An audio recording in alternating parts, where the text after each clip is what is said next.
Hey guys, tonight we begin with the deliciously questionable world of ancient Roman street food. From greasy Thermopolia counters to honey-soaked fig cakes, eaten in the shadows of marble columns, Roman junk food wasn't just fuel. It was flavor, status, and survival, all rolled into one mystery: sausage. So before you get comfortable, take a moment to like the video and subscribe, but only if you genuinely enjoy what I do here. And let me know in the comments where you're tuning in from and what time it is for you. It's always fascinating to see who's joining us from around the world. Now, dim the lights, maybe turn on a fan for that soft background hum, and let's ease into tonight's journey together. You're trudging through a sun-baked Roman street in your worn-out sandals, your tunic clinging to you in all the wrong places, and you're nursing the kind of headache that only comes from drinking 5 cups of watered-down wine and making bad decisions at the bathhouse. You're not in the mood for a formal meal. You're not about to spit roast a pig or debate olive varieties with your neighbor. No, you need something immediate, greasy possibly, regrettable, something that won't ask too many questions and won't mind if you eat it with one hand while using the other to shoo away pigeons. Enter the Thermopolium, Rome's gloriously chaotic take on a street food joint. Think ancient Taco Bell, but with more marble counters and slightly fewer food regulations. The layout is deceptively simple. Stone counters with circular holes carved into them, each containing a dolia, large earthenware, pots filled with whatever was hot, edible, and survived the morning. No menus, no labels, no real sense of order, just a bubbling stew of possibility, both literal and gastrointestinal. What's on offer? Fried cheese balls that squeak when you bite them. Questionable sausage links that might be pork or might be optimism. A mysterious stew that may contain lentils, or may just look like it does, and floating in everything like a ghost you can taste. Garum, the Roman fermented fish sauce that was somehow both seasoning and social experiment. Cleanliness? Let's not ask. The chef is wearing the same tunic he slept in, and the spoon he's using has seen at least 2 civil wars. But the food is hot, it's salty, and it's got enough calories to get you through another afternoon of not dying in a crowd. Thermopolia were everywhere, especially in Pompeii, where nearly every block had one. Workers, students, wandering poets, and very confused tourists from Gaul all gathered at these counters, trading sestresses for sustenance that was fast, filling, and questionably legal. And sure, it may give you indigestion, but when the choices are a cold onion or whatever's bubbling at the corner stall, you follow your gut and hope it forgives you later. You've left the Thermopolium with your dignity slightly bruised and a lentil stain forming on your toga. You're walking through the forum now, and your stomach makes that ominous noise again. You need a snack, not a meal, just something to chew while pretending to listen to a public auto rant about wheat subsidies. Enter roasted chickpeas, or, as they were known in the Roman streets, Cissa aratinum, which sounds fancy, but really translates to rocks pretending to be food. Vendors sold them in clay bowls or little cloth pouches, shouting over each other in a glorious symphony of salesmanship. Hot chickpeas, crunchy chickpeas that may or may not chip your MERS. They were roasted over open coals until they reached a consistency somewhere between crisp and gravel. They were salted, heavily because salt was the Roman answer to everything.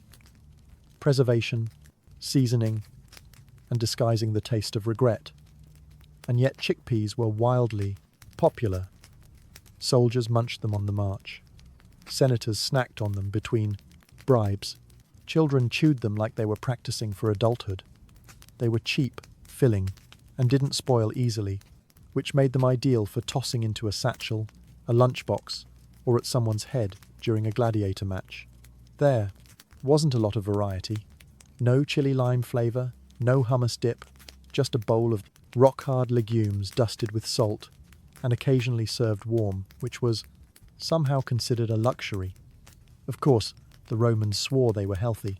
Chickpeas were said to promote virility, digestion, and deep thoughts, which sounds suspiciously like something a chickpea vendor made up. But hey, if it helped move product, why not? Every now and then you'd get a soft one, a little chewy, a little mealy, and for a brief moment you'd think, this isn't bad. Then you'd bite the next one and to remember that Roman dentistry was still about 1,000 years away from solving this problem.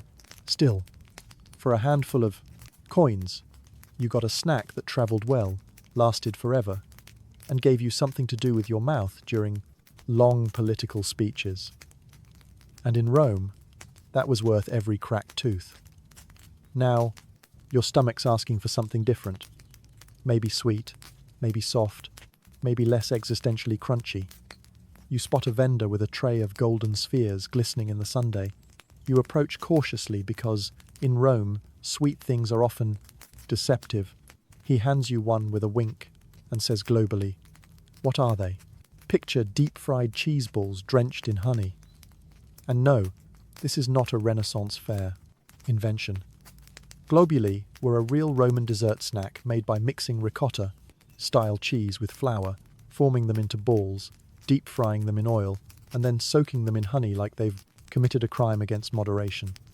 They were sweet, savoury, and structurally unstable. Bite into one too fast, and hot cheese would launch in the opposite direction. The honey would glue your fingers together, ensuring the rest of your day involved bees, dogs, or awkward hand gestures at passing senators. But make no mistake, globuli were a hit. The recipe appears in Apicius, the closest thing the Romans had to a cookbook, and they were considered a treat suitable for dinner parties, temple festivals, and impressing anyone you were trying to seduce through sugar. The texture, think outside, crispy inside, molten cheese lava. Taste, somewhere between dessert and what if cheesecake was aggressive. The Romans didn't believe in restraint when it came to honey, and these things were practically candied cannonballs. And while they weren't exactly street food for the masses, frying cheese in oil required some resources. They did make appearances at more upscale gatherings. Imagine a toga party ending with guests groaning happily, their tunics stained with cheese, grease, and bees hovering like tiny waiters. One bite could transport you to culinary heaven or send you running to the nearest public fountain for a finger rinse. There was no in-between. So yes, while we moderns have donuts, churros, and fried Oreos, the Romans had global. And in a way, they beat us to the punch. Deep-frying dairy and covering it in sugar wasn't an innovation. It was a revival. You just had to survive the stickiness. You now crave something a bit more refined, less dripping, more dignified, maybe even elegant. Enter the Roman answer to gourmet dessert: dates, stuffed with nuts. Known as Julia domestica in recipes from Aius, these little bundles were deceptively simple. Take some fresh dates, sticky, brown, squishy, and already halfway to jam. Remove the pits and cram them full of finely chopped almonds or walnuts. Then, drizzle with honey or roll them in it, or drown them entirely, depending on your social status and disregard for subtlety. At first glance, they look harmless. A rustic little sweet, the prossit little sweet, kind of thing you'd hand to your grandma and feel proud. But beware, these things were dense, densely packed, densely flavoured, and if left out in the sun too long, dense, enough to cause dental trauma. Imagine nature's candy turned into a polite form of edible masonry. They weren't just for nobles, though the rich definitely flaunted them at feasts. Slaves and working-class citizens occasionally got their hands on dried dates too, especially around festivals when indulgence was briefly encouraged, and digestive consequences were quietly ignored. The texture was, well, enthusiastic. The date provided chewy resistance, the nut added a crunchy surprise, and the honey acted as ancient Roman superglue. Eating one often required commitment and privacy. They stuck to your teeth, your hands, your toga, and occasionally your personal relationships if you took the last one. Nutrition-wise, surprisingly solid. Dates were high in sugar and energy. Nuts gave a protein boost, and honey, well, honey just made everything feel fancier. Romans claimed it aided digestion, but let's be honest, they were mostly just thrilled to have something sweet that didn't come with bones in it. As a bonus, these treats travelled well, making them the perfect gift, offering, or last-minute apology. Soldiers carried them into battle. Lovers passed them like edible love notes. And if things got rough, they doubled as throwable objects with just enough heft to make your point. In the empire that conquered the known world, this was one of its most beloved desserts, sticky, satisfying, and potentially dangerous. Let's take a sharp turn into the slightly unhinged, because if there's one Roman snack that still raises eyebrows today, it's this one: stuffed dormice. Yes, small, fuzzy rodents with big eyes, and an unfortunate tendency to end up on elite Roman dinner plates. Think of it as the original tension between all and M. Now, to be fair, not everyone was out here eating glorified pet hamsters. This was primarily a rich people thing, ordinary, folks stuck with lentils and boiled onions. But if you were part of the Roman upper crust, the toga-ing, poetry-quoting, villaining kind, you absolutely served dormice to guests. Not out of necessity, but because, well, status. The dormice were fattened in little terracotta jars called glaria, which is basically a mouse-sized gym with no exit. The goal was to make them nice and plump before stuffing them with minced pork, herbs, and nuts. Then they were either roasted, dipped in honey, or both, because why just cross one culinary line when you can sprint past several? Guests would pick them up, delicately, as if pretending not to notice the tail still attached. The flavour was described as nutty, but you can bet that's the kind of thing people say to sound cultured. Realistically, it probably tasted like greasy mouse and bad decisions. And the thing is, they weren't even illegal. In fact, dormice, farming was regulated. That's how widespread this practice was. The Romans wrote about it, joked about it, even carved them onto fancy mosaics as if to say, here lies gas, he had money, he had mice. But here's the kicker. Despite the weirdness, they were considered delicacies like the foie gras of the Roman world, lavish, controversial, and a little morally ambiguous. So why did they eat them? Because they could. Because they wanted to impress people. Because culinary restraint wasn't really in vogue when you ran the Mediterranean. To us, it sounds horrifying. To them, it was finger food with flair. And in a culture where eating flamingo tongues wasn't even the weirdest part of the menu, a crispy honey-glazed door, mouse was practically tame. Naturally, you deserve something comforting, something golden, something that doesn't look back at you. Enter the honey cake, or as the Romans knew it, libum. Now, to be clear, these weren't your modern, soft, fluffy sponge cakes. No one was Instagramming slices of these. Roman honey cakes were dense, weighty, more like a sweet brick than a dessert. And they came in all shapes and levels of chewiness, ranging from pleasantly spongy to requires a dagger. The classic lib recipe, cheese, flour, and egg mixed into a thick dough, shaped into a tidy little loaf, and baked on a leaf. Because if you're not baking on foliage, are you even Roman? Once baked, they were drenched in honey. Not drizzled, not glazed, drenched. The kind of soak that ruins tunics and friendships when there's only one slice left. Honey was liquid gold in Rome. It was a sweetener, a preservative, a skin ointment, and apparently the answer to what should we dump on this questionable cake? The result was a sticky, slightly sour, cheesy sweet treat that clung to your fingers and social reputation alike. They were served at religious festivals, family gatherings, and offerings to the household gods, which meant that occasionally your breakfast pastry was also a spiritual sacrifice. No pressure, and just like every other Roman dish, there were class layers baked in.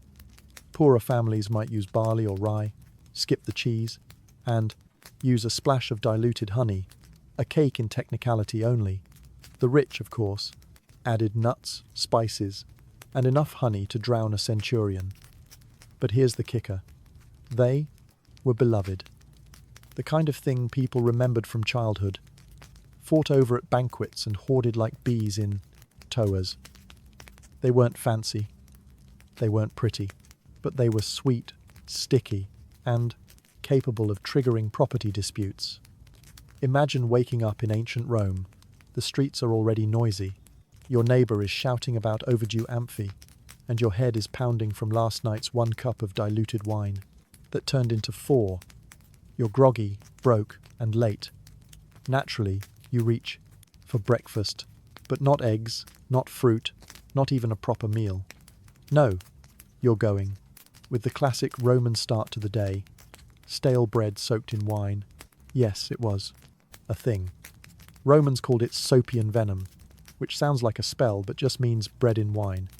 Essentially, you took old hardened bread, because fresh bread was either expensive or mysteriously missing, tore it into chunks, and drowned it in whatever wine-like substance was lying around.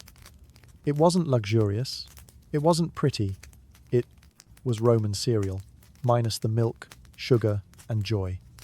But it got the job done. The wine softened the rock-hard bread just enough to make it chewable. Red or white, didn't matter. If it had fermented grapes in it and was vaguely liquid, it was going in. Occasionally people added herbs or honey, but that was for special occasions, or if you were trying to impress someone who'd already seen you. Eat dormice. It was a breakfast of necessity and efficiency. Farmers ate it before a day in the fields. Labourers ate it before hauling bricks in the Sunday. Philosophers ate it while pretending not to cry in public. If coffee starts modern civilization, this was Rome's lukewarm, wine-flavoured equivalent. Of course, the elite mocked it while secretly indulging in their own versions using aged wine, honeyed bread, and the smug expression of someone pretending to slum it for the experience. But for the average Roman, this was the real start to the day. And here's the twist. Sometimes it wasn't even breakfast. Some people just dipped bread in wine constantly, during meals, during speeches, during casual eavesdropping in the forum. It was a food, a drink, and a lifestyle choice. Was it nutritious? Barely. Was it dignified? Not, especially. But it was soft, cheap, and soaked in alcohol, which in ancient Rome qualified as a win. Sausages. Humanity's age-old solution to the eternal question, what do we do with the leftover bits? And nowhere was this meat wrangling more enthusiastically embraced than in ancient Rome, where sausage making was less about recipes and more about pushing the boundaries of what could legally be considered food. The Roman version. Lucanica, a sausage named after the region of Lucania. Though by the time it hit the stalls of Rome, nobody really cared about geography. What they cared about was that it was salty, greasy, spicy, and suspiciously chewy. Ingredients? Well, that's where things get exciting. Lucanica was often a delightful mystery of pork trimmings, liver, lungs, heart, and possibly things best left undocumented, seasoned with pepper, cumin, fennel seeds, and a dash of bravado. It was then stuffed into an intestine casing and grilled, fried, or smoked to mask the existential horror within. And Romans loved them. Street vendors grilled them openly on small braziers, releasing clouds of meaty perfume into the already chaotic city air. People would line up, toga askew, coins in hand, waiting for their hot, greasy fix. Athletes ate them for energy. Philosophers ate them, and then questioned their own ethics. Children begged for them, and immediately regretted it.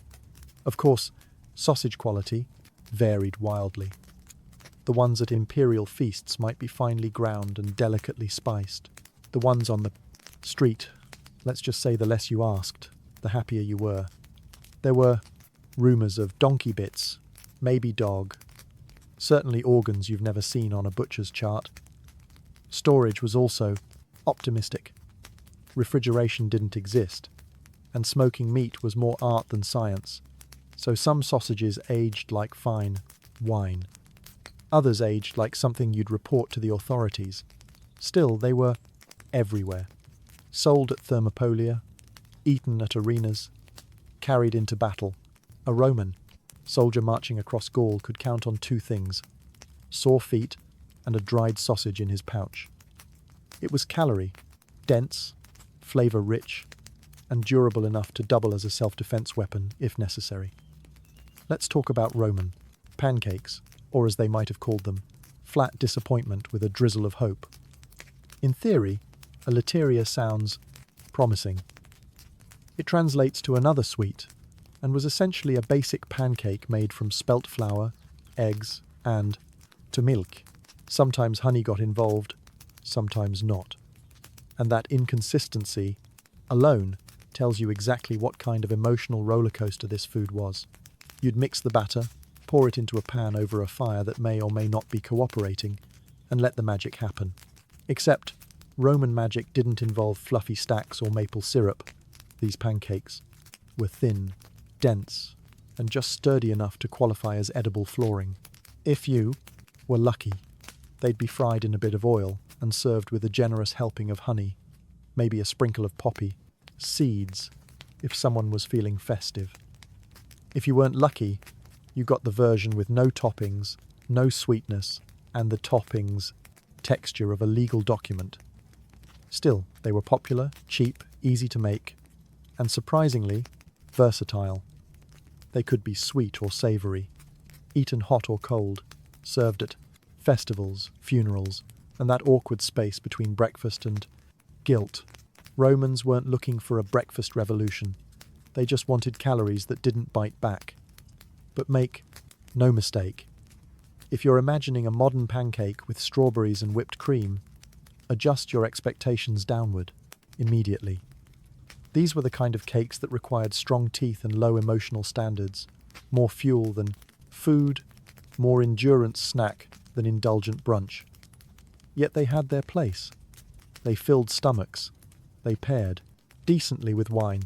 They made you feel, however briefly, that you had some control over your life, which in a world of invasions, political backstabbing, and mystery meat sausages was no small comfort. And sometimes, just sometimes, the batter would crisp just right on the edges. The honey would caramelize and you'd think, this is almost good. That fleeting joy was the Roman pancake's true legacy, setting the bar low enough to be pleasantly surprised. So, were they bland? Yes. Were they adored somehow? Also yes, because in Rome, even mediocrity had its moment, preferably served with honey. There's a certain honesty in Roman cuisine. They didn't pretend things were fancy. They didn't trim the fat. And when it came to fish, they certainly didn't waste time with tidy fillets or delicate portions. No, they went straight for the broth bits. Fried, salty, sometimes unrecognizable, always. Crunchy. Imagine this. You're wandering the docks of Ostia, or maybe just downwind from a fishmonger in the Subura. You catch a whiff of something sizzling, something fishy, something that's probably been sitting out since sunrise. You follow your nose, and there it is. A greasy tray of fried fish parts, lovingly coated in oil, and what might be flour, or might be street dust. No one's sure anymore. What were you getting exactly? Well, fish heads, tails, fins, and anything small enough to toss whole into a pan. Anchovies were a favourite. Sardines too. Occasionally the Romans would venture into mystery seafood territory and fry whatever creature happened to flop into the net that day. The cooking method was simple. Heat up some oil, toss the fish in, and hope they crisp before they burn. Sprinkle with salt, maybe a squirt of vinegar if you were feeling aristocratic. Serve it wrapped in a fig leaf or straight into the customer's hand if hygiene was optional, which, let's be honest, it usually was. These little crunchy sea creatures were everywhere. Thermopolia served them. Market stalls shouted about them. Kids bought them as snacks. And everyone knew, if it's been fried hard enough, you don't have to ask what part of the fish it was. Nutritionally decent. Omega 3 seconds. Protein. Calcium from the bones you were. Absolutely crunching through. And a lingering scent of the Mediterranean that stayed with you for days. But here's the magic. People loved it. Romans weren't looking for elegance. They wanted salt, fat, and crunch. And these fish bits delivered loudly, greasily, in a way that told your stomach, yes, I'm full, and told your dignity, we don't talk about this. Bye. Now, you've eaten bread soaked in wine, sausage stuffed with mystery, and a pancake that legally qualifies as a construction material. Maybe you're craving something wholesome, something fruity, something that says, I made a good life decision today. Enter the Roman fig cake, or as some modern historians like to call it, the ancient art of making leftovers look intentional. Figs were everywhere in Rome, abundant, cheap, and so perishable that Romans had roughly 3 hours between ripe and fermented. So what did they do with the extras? They smashed them into fig cakes, little lumps of mashed fig, sometimes mixed with nuts or flour, occasionally shaped into discs, and almost always passed off as dessert. The texture was ambitious, chewy, sticky, and vaguely alarming if stored improperly. The taste, that depended on how long the figs had been sitting in the sundae, best case scenario, rich and naturally sweet. Worst case, a tangy flavor profile one could charitably call surprising. Sometimes they added honey, which helped. Sometimes they didn't, which didn't. Some versions included sesame seeds, creating a snack that stuck to your mers like emotional baggage. Others were wrapped in leaves for easy portability and plausible deniability. But despite their humble beginnings, fig cakes were popular across all classes. Farmers brought them into the fields. Philosophers nibbled them while judging other philosophers. Even the rich liked them, though theirs came adorned with spices and smugness. In festivals, they were often handed out to crowds like ancient granola bars. And because they didn't spoil easily, they became the go-to, offering for gods, house spirits, and that one neighbour you didn't like but had to stay polite with. Let's not pretend they were glamorous. Nobody was writing love poems to fig cakes, but they were dense, nutritious, and endlessly adaptable. The culinary equivalent of it'll do. And let's face it, in a society where most desserts either stuck to your hands or tried to escape your plate, the humble fig cake offered a rare kind of stability. It didn't sparkle, it didn't impress, but it also didn't fight back. And sometimes, that's enough. At this point in your Roman culinary journey, you've eaten enough fermented, fried, and honey-drenched material to question your life choices. But don't worry, we haven't yet explored one of Rome's most cherished obsessions, cheese. Specifically, cheese snacks. The kind that could be delightful or instantly regrettable. Cheese in ancient Rome wasn't just a food. It was a philosophy. They had soft cheese, hard cheese, aged cheese, and the kind of cheese that might count as a biological weapon by modern standards. Romans loved to snack on cheese between meals, or more accurately, between other questionable decisions. Let's start with fried cheese patties, a common treat at Thermopolia and taverns. These were made by mashing soft cheese, likely a ricotta-like curd, mixing it with flour or semolina, forming little discs, and frying them in oil until golden. Sounds tasty, right? It was, but only if eaten hot. Let them cool for 5 minutes, and you were suddenly gnawing on something with the texture of an old sandal. Some were sweetened with honey, others had herbs, and were aggressively savoury.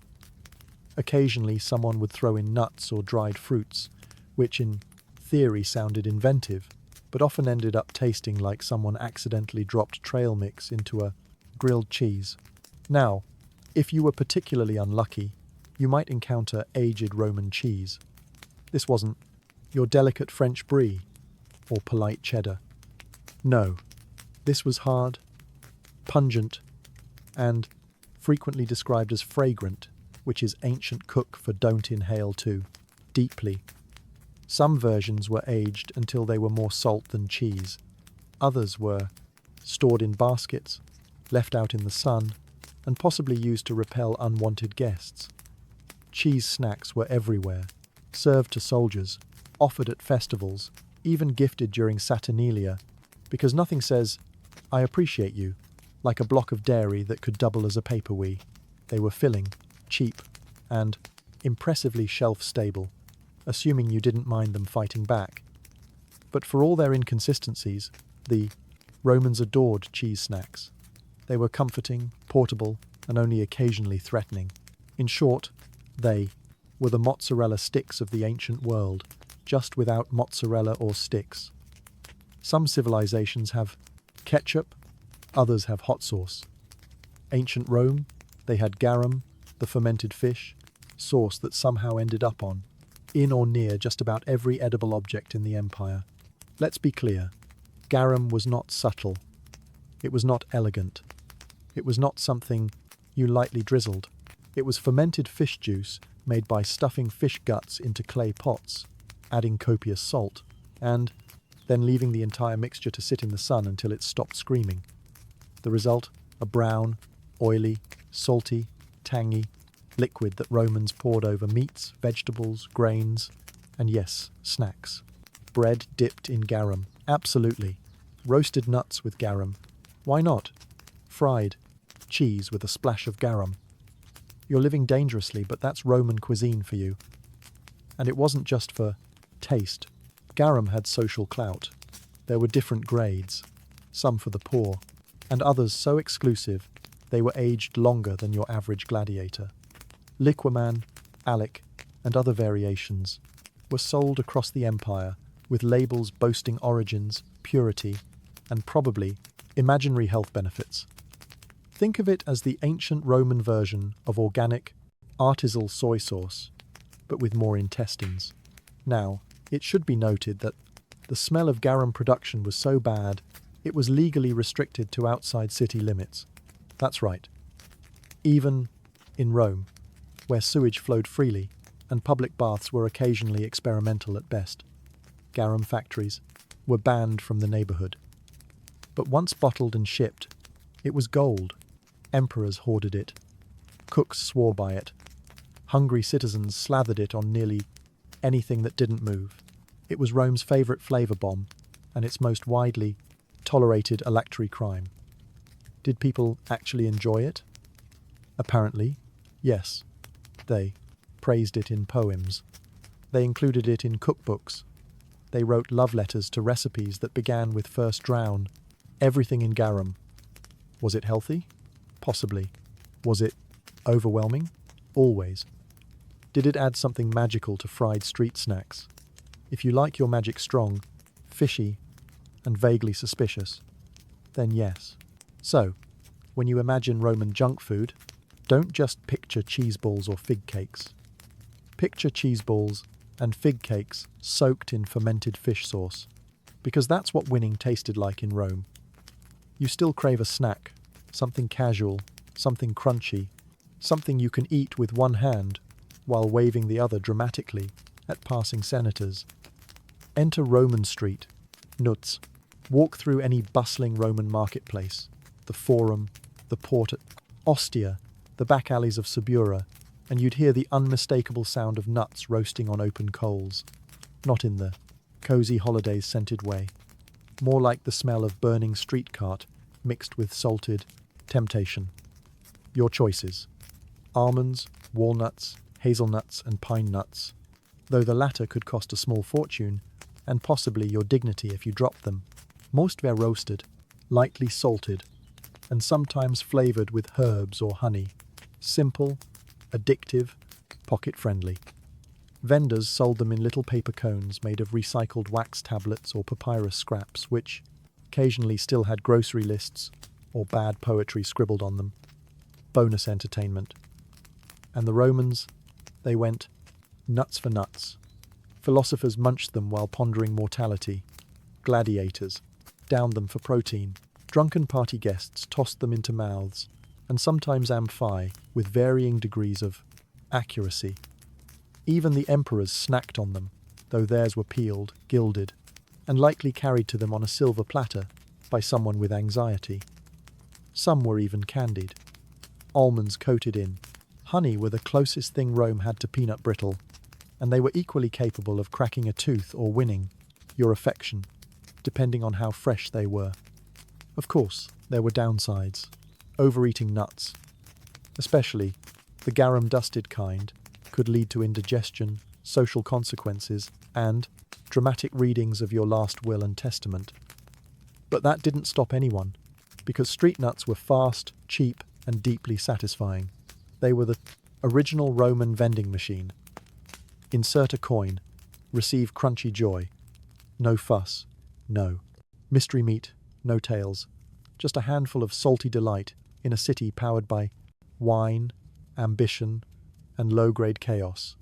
You've partied like a senator. You've bathed in wine, sung badly at a Satania feast, maybe kissed someone who turned out to be your cousin's slave. It's the morning after. Your toga's on, sideways. Your mouth tastes like garum and questionable life choices. You need help. But in Rome, help doesn't come in the form of aspirin or black coffee. No, what you get is a heroic semi-medicinal snack and the vague hope that Jupiter still loves you. Enter hangover food, Roman edition. First up is the cure-all wine-soaked bread. Yes, again. Because what better way to fix a wine-induced disaster than with more wine now absorbed into a stale loaf so dry it threatens to exfoliate your gums. Or maybe you're handed a raw egg stirred into spiced wine known as pusca ovata. Think of it as a protein shake minus refrigeration, hygiene, or joy. Slug it down and try not to gag while someone older than the Republic insists it restores your humours. Still woozy, time for a snack platter from Etruscan hell. Olives, garlic, vinegar-soaked onions, and maybe a bite of pickled fish because nothing clears the sinuses like salty brine and regret. One famous option, fried cabbage with cumin and oil. Supposedly miraculous, realistically greasy, pungent, and likely to start more problems than it solves. Roman doctors swore by it. Roman diners mostly swore at it. There were also sweet options, figs with honey and vinegar or dates soaked in wine and dusted with pepper. These, to be fair, probably did help. They were sugary, hydrating, and just weird enough to distract you from your headache. And if all else failed, you could always go full gladiator. A handful of barley, a raw onion, and a punch to the chest to wake you up. No science, just confidence and shame. Of course, Romans didn't call it a hangover. They called it being troubled in the head, which frankly sounds more accurate. And while their cures were hit or miss, they believed in them. With the same fervour they believed fried dormice were classy. So there you are, hunched over a Thermopolium counter, sipping spiced vinegar and chewing cabbage while praying to Bacchus for mercy. Welcome to recovery, Roman style, before he was the scourge of Rome, before elephants thundered over the Alps. Hannibal Barca was just a boy, wide-eyed, sharp-minded, and already forged in the fire of revenge. The year is around 237 BCE. Carthage, the once proud North African power, has just lost the First Punic War to Rome. And the man nursing that wound deeper than anyone else, Hamilabasa, the boy's father, he wasn't just a general. He was a symbol of Carthaginian resilience, fierce, brilliant, and bitterly humiliated by Rome's victory. And he wasn't done fighting. So when Hamila prepared to leave for Iberia, what we now call Spain, to rebuild Carthage's strength and carve out a new empire, he took his 9-year-old son with him. But this wasn't a bonding trip. This was indoctrination. Before they departed, legend says Herilar brought Hannibal to the temple of Baal and had him place his tiny hand on a bloody sacrificial altar. There he made his son swear a sacred oath that he would never be a friend to Rome, not tolerate, not ignore, never be a friend. Think about that. Not many kids are raised with math, swordplay, and a lifelong vendetta as their school subjects. But Hannibal wasn't raised like other kids. His classroom was a war camp, his father was his general, and his curriculum was revenge. As they marched into Iberia, Hannibal watched and learned. He saw his father win brutal battles, form shaky alliances, and conquer territory mile by mile. Every Roman ambassador that came, sniffing around, Hannibal studied. Every negotiation that fell through, every Carthaginian soldier who bled on foreign soil, he remembered it. By the time Hamla died and command passed to Hannibal's brother-in-law Hasdrubal, the boy was already hardened. When Hasdrubal was assassinated years later, Hannibal, now 26, was voted by the army to take command. Not the Senate, not the elders, the soldiers, the ones who had seen him grow up, fight, and lead. And in that moment, the oath of a child hardened into the mission of a man. Rome may have won the first round, but Hannibal Barca was about to change everything they thought they knew about warfare and about fear. Hannibal didn't wait to warm the commander's seat. The moment he took control of the Carthaginian forces in Iberia, he unleashed a campaign so brutal, so effective, that it would make Rome twitch from across the sea. He began with the tribes of Hispania, fractured, proud, and constantly at each other's throats.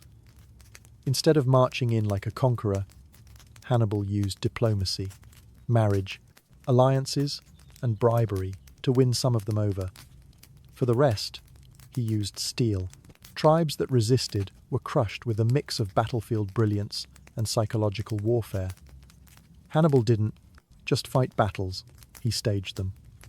He'd allow one part of his army to feign retreat, only to flank and surround the enemy once they thought they were winning. He played mines as easily as he played swords, and the soldiers loved him for it. Hannibal shared their food, marched alongside them, and fought in the thick of combat. He wasn't some pampered general watching from a gilded chariot. He bled with them. He inspired loyalty the same way he inspired fear in huge, overwhelming doses. As Carthage's power grew in Iberia, Rome began to feel the pressure. They had signed a treaty with Hasdrubal before his death, which said Carthage wouldn't cross the Abro River. But Hannibal wasn't interested in Roman paperwork. He had a much bigger game in mind, so he targeted the city of Saguntum, a Roman ally just south of the Ebro. Attacking it wasn't just bold, it was practically a declaration of war. Rome watched nervously, unsure if Carthage would restrain this ambitious young general. Spoiler alert, they didn't. The siege of Saguntum was brutal and efficient. Hannibal starved them, bombarded their walls, and finally overran the city. Survivors were either killed or sold into slavery. Rome had its answer. Hannibal wasn't bluffing, and he wasn't afraid. The Roman Senate was outraged, of course. They demanded Carthage hand over Hannibal for violating the treaty. Carthage's response, a collective shrug. The Senate debated. The nobles bickered, but no one had the guts or perhaps the desire to rein him in. Hannibal had become bigger than Carthage. And now, with Iberia under his belt and Rome fuming across the sea, he turned his eyes toward Italy. Not by ship, not through a polite declaration of war, but by doing the impossible. He would bring the war to Rome's doorstep, and he would do it with elephants. When Hannibal announced his plan to invade Italy, not by sea, not by treaty, but by land through the Alps, his officers thought he had lost his mind. The Alps weren't just mountains. They were death traps, snow-covered, treacherous, crawling with hostile tribes. No sane general would attempt it, especially not with thousands of soldiers, pack animals, and a handful of African war elephants. But Hannibal wasn't aiming for sanity. He was aiming for shock and awe. In 218 BCE, he began the most daring military maneuver in ancient history. With an army of around 50,000 men and 37 elephants, Hannibal marched north from Iberia, crossing the Pyrenees, skirmishing with Celtic tribes, and eventually reaching the Rhône River. There he used rafts and local guides to ferry his elephants across. Yes, elephants on rafts. The logistics alone were insane. Rome was caught flat-footed. They expected him to come by sea, or at worst, through the expected coastal routes. But Hannibal was rewriting the rule book, and he hadn't even reached the Alps yet. When they finally began the Alpine ascent, everything that could go wrong did. Landslides buried equipment. Snow blinded the troops.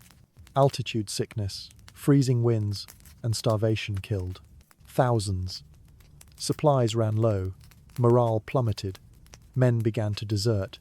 Elephants slipped on the icy paths and plummeted into ravines. One soldier reportedly had to chisel frozen horse, hooves free from icy rock with a pickaxe. But Hannibal kept moving. He rallied his men by pointing to the main, distant plains of Italy, promising them rich farmland, plunder, and revenge against Rome. He used fire to shatter, ice, vinegar to weaken rock, and sheer will to drag his army over nature's bricks, deadliest obstacles. After 2 harrowing weeks, barely alive and with fewer than half his original force, Hannibal emerged on the other side into the Po Valley, exhausted, frostbitten, and battered. But in Italy and Rome, they were horrified. They had never imagined an enemy would knock on their door in such fashion. The Alps weren't supposed to be crossed, let alone with elephants. But Hannibal had done it. It wasn't just a march. It was a message. Rome isn't safe. Nowhere is. I'm here.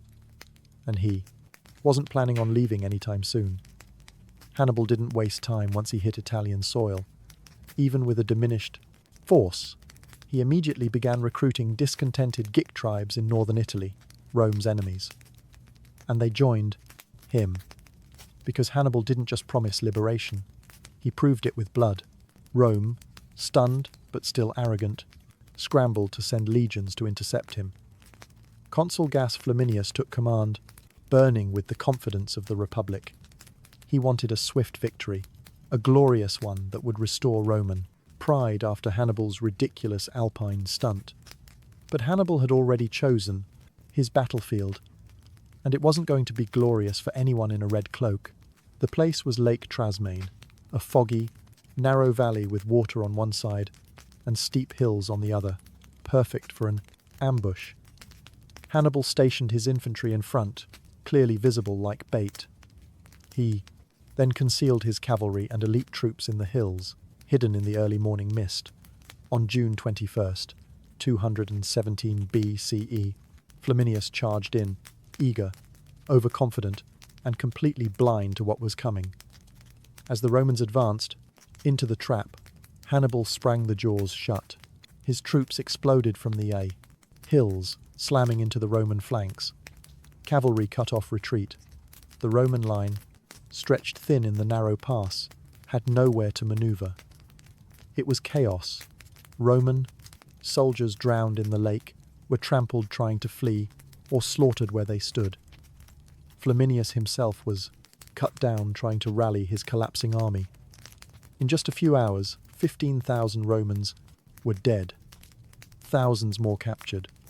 And Hannibal, he didn't lose a single officer. The ambush at Lake Trime became the largest and most successful ambush in military history. Rome panicked. Streets filled with screams and prayers. Mothers wept.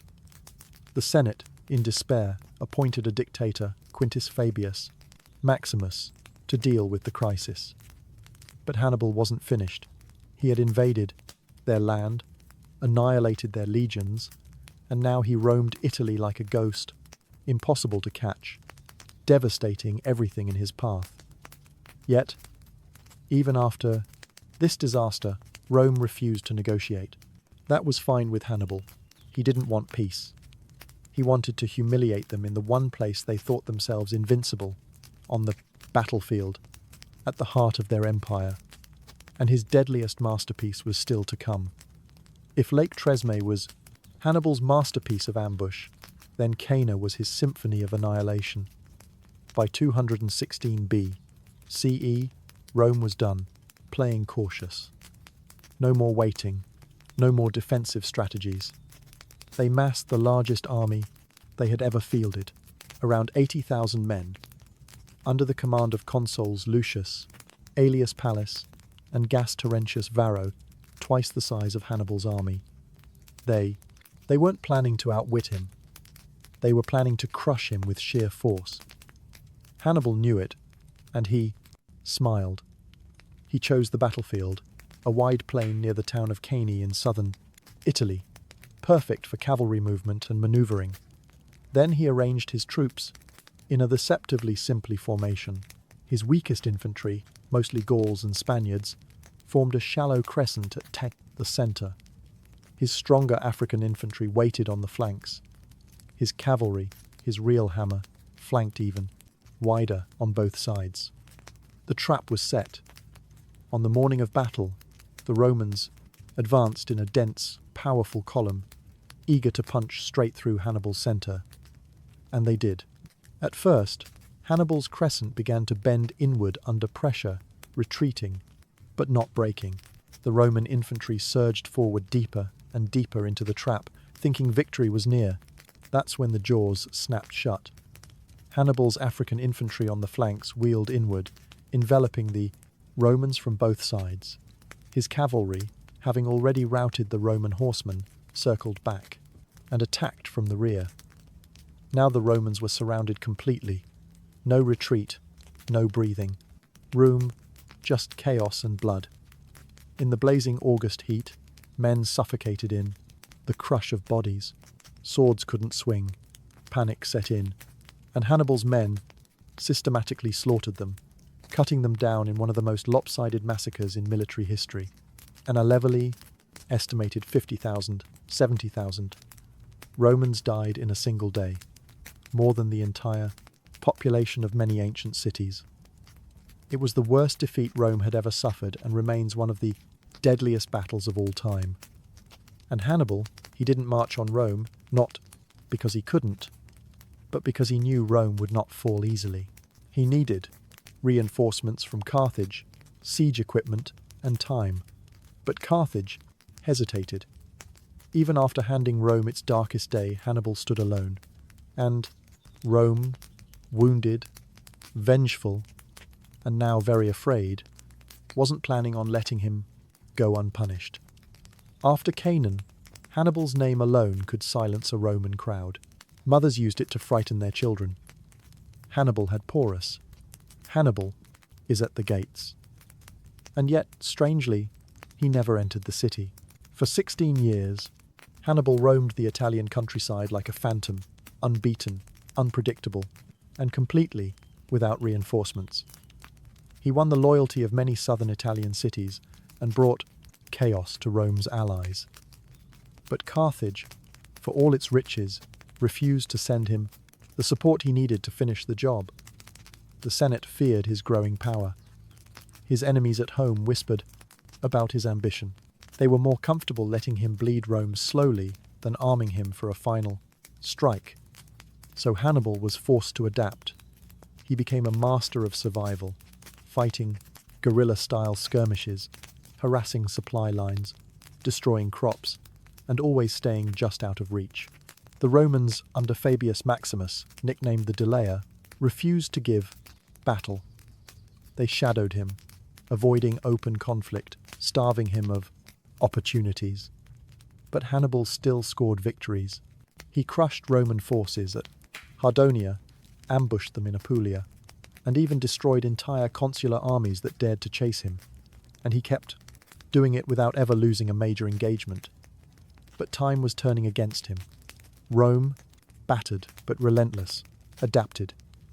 They built more legions, trained new commanders, strengthened their alliances, while Hannibal wandered with a shrinking army, Rome expanded its power like a hydra growing new heads, and the war began to shift elsewhere. Rome invaded Iberia, cutting off Carthaginian supply lines. Hannibal's own brother, Hasdrubal, tried to bring reinforcements by crossing the Alps, just like Hannibal had years before. But Rome intercepted him, crushed his army, and threw Hasdrubal's severed head into Hannibal's camp. That message was clear. You're alone now.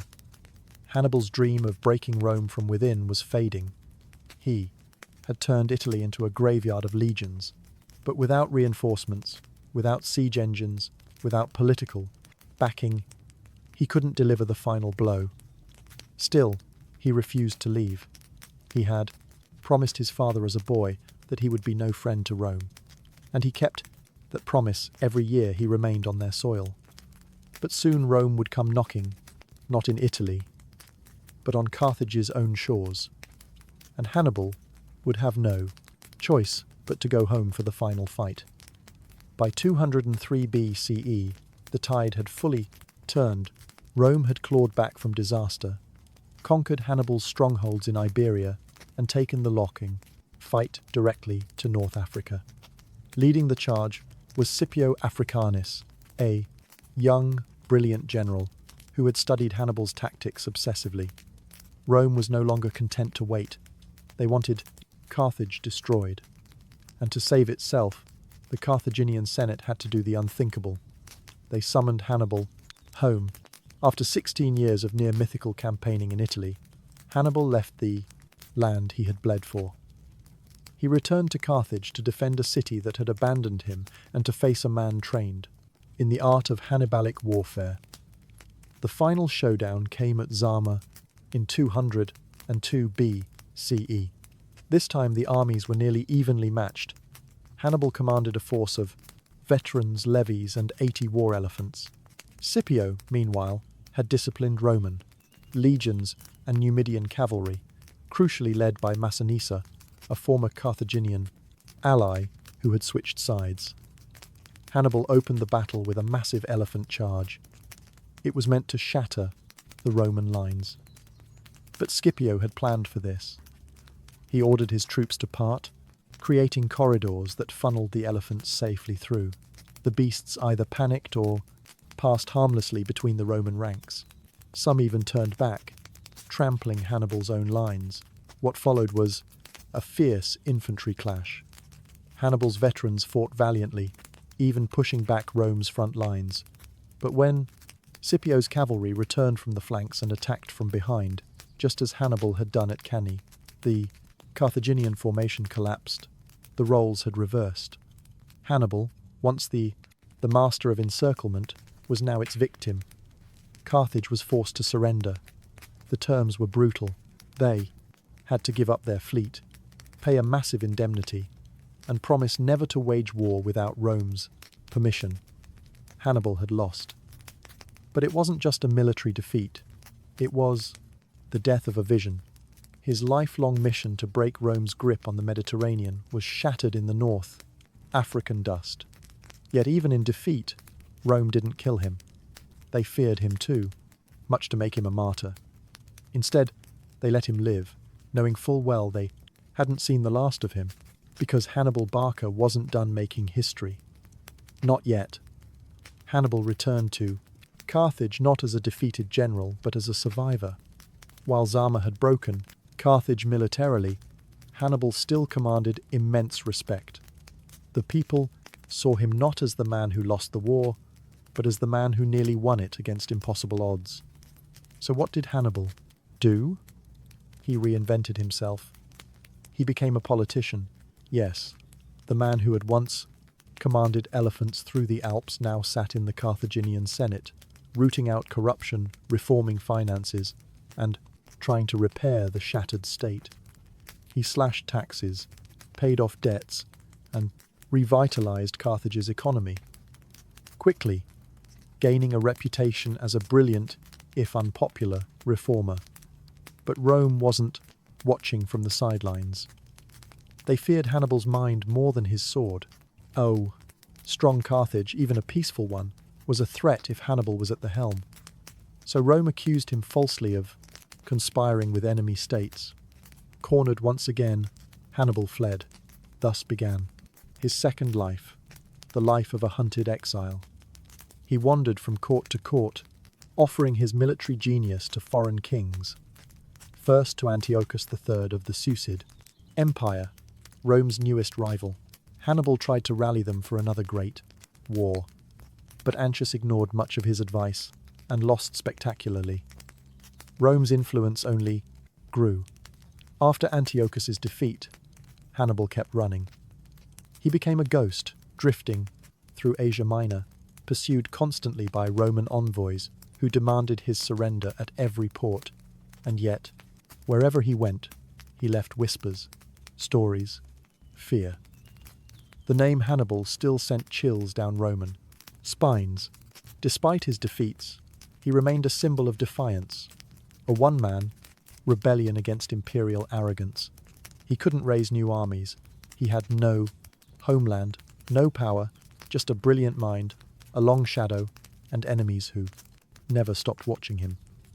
By now, he was in his 60 seconds, gay-haired, worn thin by decades of war and exile. But even then, Hannibal remained sharper than most, living generals. And Rome still wasn't satisfied. They wanted him erased, not just from politics or the battlefield, but from the story. So, they came for him one final time. And Hannibal, true to character, would not let them have the satisfaction. By the early 180 seconds BCE, Hannibal had become a living legend and a liability, not just to Rome, but to every kingdom that dared to shelter him. He was now hiding in Bithynia, a small kingdom in Asia Minor, ruled by King Prusius I Thirst. Hannibal, ever the strategist, helped the king win a naval battle using a trick straight out of his playbook. Catapults, loaded with clay jars filled with venomous snakes, launched onto enemy ships to sow chaos and fear. Even in his final years, his mind was still 2 moves ahead. But Rome didn't care about snake jars. They wanted Hannibal gone forever.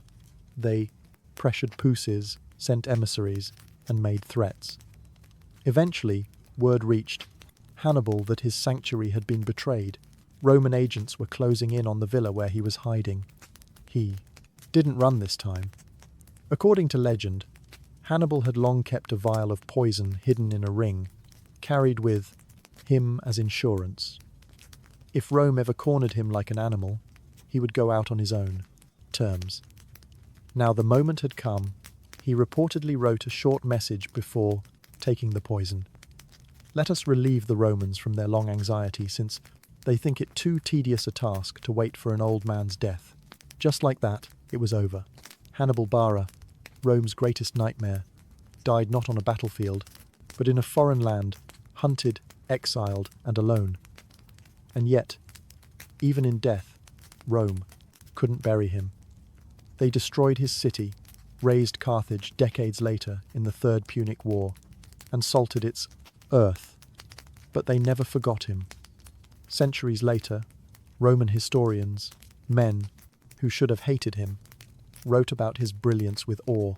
He had led from the front, fought against overwhelming odds, and outwitted every Roman general sent to kill him. He crossed the Alps with elephants, devastated Italy for years, and gave the greatest military machine in history a fear it would never shake. And he did it all while staying true to one thing, his boyhood oath. 2. Never be a friend to Rome. Even in exile, even in death, Hannibal won a different kind of war. The war for legacy. And in that war, he remains undefeated. Every autumn in ancient Greece, a strange transformation would grip the land between Athens and the small town of Eleusis. Roads filled with chanting pilgrims. Smoke and incense drifted through the hills. And somewhere in the darkness, under torchlight and secrecy, something sacred and forbidden took place. This was the Elohinian Mysteries, the most famous and mysterious religious festival of the ancient world. It wasn't just a celebration. It was a spiritual initiation. And unlike the rowdy Dionysian orgies or the public pomp of Olympic festivals, this one came with rules, ironclad rules. Break the silence. Speak of what happened inside, the sacred hall, and you could be executed. The core of the festival centered around Data, the goddess of the harvest, and her daughter Persephone. According to myth, Persephone was kidnapped by Hades, god of the underworld. Data, devastated, caused the world's crops to wither in mourning. Eventually, a deal was struck. Persephone would spend part of the year underground and part above. This myth became a powerful metaphor for the agricultural cycle. Death and rebirth, decay and renewal. But the mysteries weren't just agricultural, they were cosmic. To the Greeks, this wasn't just about farming. It was about the fate of the soul. Participants known as Mir underwent a multi-day journey. They fasted. They bathed in the sea. They carried sacred objects. And then at Eleusis, they entered the Telesterion, a great hall where the innermost rites took place. What exactly they saw or experienced inside is still debated. Some think it involved a symbolic reenactment of Persephone's return. Others believe it was a visionary experience, perhaps aided by a hallucinogenic potion called chicken. Whatever it was, it left people changed. From emperors like Hadrian to philosophers like Plato, many of the greatest minds of antiquity went through the Eleusinian mysteries and emerged, convinced that death was not the end. This was religion not as obedience, but as transformation, a sacred encounter with the cycles of life, loss, and renewal. And for over 1,000 years, the Eleusinian mysteries endured longer than most empires, until one day Christianity rose, the old gods were outlawed, and the secrets of Eleus were buried forever. No one ever broke the vow of silence. And so the mystery lives on. While Greece cloaked its sacred rites in mystery, ancient Egypt preferred something far more spectacular. Public religion, on parade, and no festival embodied this more than the Opet festival held annually in the grand city of Thebes. The Opet festival was one of the most magnificent religious events in ancient Egypt, its purpose to rejuvenate the pharaoh's divine essence and reaffirm his sacred bond with the gods, especially Amun-Ra, the chief deity of Thebes. It began at the colossal temple of Karanach, home to the mighty god Amun, his wife Mut, and their son Khonsu, the Theban triad. Priests carried their sacred statues sealed within golden shrines onto ceremonial boats called barks. These weren't ordinary boats. They were massive, gilded, and often carried on the shoulders of dozens of priests through the streets. Later, they were floated down the Nile itself. Their destination, the Luxor Temple, about 2 kilometers away, linked to Karak by a grand avenue lined with hundreds of sphinxes. The journey between the temples was not silent or solemn. It was vibrant, theatrical, and drenched in pageantry. Dancers, musicians, acrobats, and chanting priests filled the streets. Commoners came out in droves, not just to watch, but to participate. For many Egyptians, this was their chance to see the divine, not hidden in the inner sanctums of a temple, but paraded openly, proudly, and dazzlingly through the city. And this wasn't just ritual for show. The pharaoh himself joined the procession, often taking part in sacred reenactments. In some eras, it was believed the god Amun merged spiritually with the pharaoh during the ceremony, recharging his divine mandate to rule. It was a renewal of power, not through conquest, but through cosmic approval. There was also a deeply human element. During the festival, the strict boundaries between priest and peasant, god and mortal, loosened. People feasted, drank, danced. It was joy wrapped in divinity, a moment when heaven touched earth, however briefly. The Opet festival lasted anywhere from 11 to 27 days, depending on the period and the pharaoh's budget. And while each celebration had its own flavor, the message remained the same. Egypt was in balance, the gods were pleased, and the divine order of Mahat still reigned. For the Egyptians, that meant everything. If the Eleusinian mysteries were about divine secrets and the Oped festival about royal divinity, then Saturnalia was something else entirely. A week-long party where Rome gleefully abandoned its rules, held every December in honor of Saturn, the Roman god of agriculture, time, and liberation. Saturnalia was a deeply rooted festival, celebrating the end of the harvest and a nostalgic longing for the mythical Golden Age, a time when Saturn ruled and all men were free and equal. And for a few chaotic days, Romans tried to relive that dream. It began with a sacrifice at the temple of Saturn in the Forum, followed by a public feast. Then all social norms were flipped on their heads. Masters served their slaves. Senators wore colourful tunics instead of togas. Gambling, usually banned, was openly permitted. Work stopped. Schools closed. The courts shut down. Rome didn't function. At least not in the usual sense. One of the festival's most bizarre traditions was the election of a Saturnalian king, sometimes called the Lord of Misrule. This was often a low-ranking citizen, a slave, or even a child given mock authority to issue absurd commands. Sing, naked in the streets. Balance a plate on your head. Obeying these ridiculous orders was part of the fun. Saturnalia was also when people exchanged gifts, wax candles, small figurines, and even poetry. It was light-hearted, full of laughter, and had a warmth that feels oddly familiar. In fact, many scholars argue that Saturnalia is one of the cultural ancestors of Christmas. The timing, the gift-giving, the candles, the feasting, it all echoes through time. But Saturnalia wasn't just a holiday. It was a pressure valve.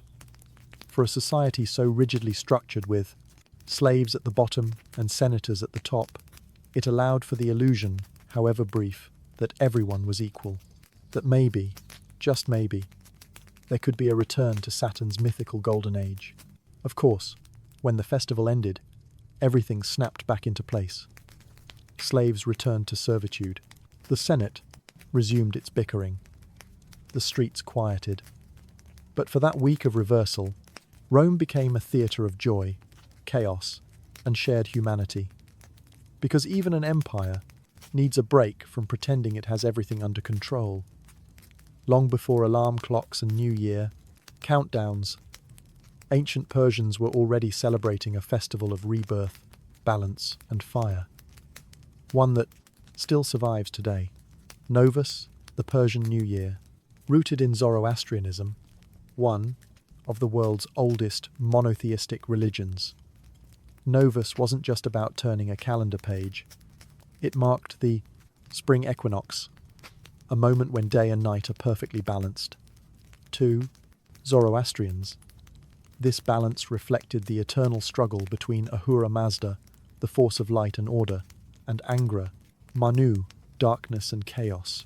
No R symbolized victory of light over dark, of cleanliness over corruption, and hope over despair. Preparation began weeks in advance. Homes were swept, walls washed, debts settled. This wasn't just spring cleaning. It was a spiritual purge. Everything dirty or chaotic had to go. Fires were lit in courtyards and along city walls. On the eve of the new year, people would leap over flames, shouting, "Give me your red colour, take away my sickness." The fire, sacred in Zoroastrian belief, wasn't just heat and light. It was purification. Then came the Hafts table, an altar-like arrangement of 7 symbolic items, beginning with the Persian letter S, sabzai, sprouted, greens for growth. C, garlic for protection. Send, dried fruit for love. Sear vinegar for wisdom and more. Each item represented a moral or cosmic value. Temples called fire temples held special ceremonies during this period. Zoroastrian priests in white robes chanted hymns from the Avesta, their holy texts, and offered fragrant woods, to the ever-burning sacred flame. For believers, it was a time to reflect, to realign with truth, usher, and to embrace the turning of the cosmic wheel. But no Rue wasn't just solemn, it was joyous. Families gathered, tables overflowed with food, children received gifts, and musicians filled streets with drums and flutes. For a society that prized cosmic order, this was a moment when everything reset, not just the year, but the soul.